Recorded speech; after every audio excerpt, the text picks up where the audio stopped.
রোশনাই ধারাবাহিকের আজকের পর্বে আমরা দেখতে পারবো যে গরিমার মা যখন জানতে পারে রোশনাইকে বাড়ি থেকে তাড়িয়ে দিয়েছে, তখনই সে রাজেশকে কল করে।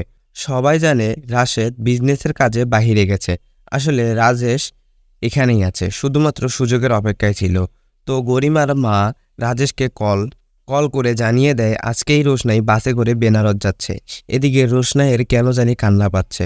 স্যারজি তার জন্য এত কিছু করলো, সে একবারও বলে আসতে পারলো না। অন্যদিকে আরণ্য বাড়ি ফিরে তার বাবা সকাল সকাল কোথা থেকে যেন আসছে।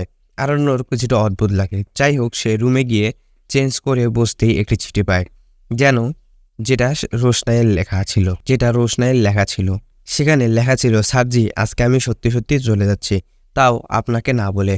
আমি জানি আপনাকে আমি কখনো আর দেখতে পারবো না।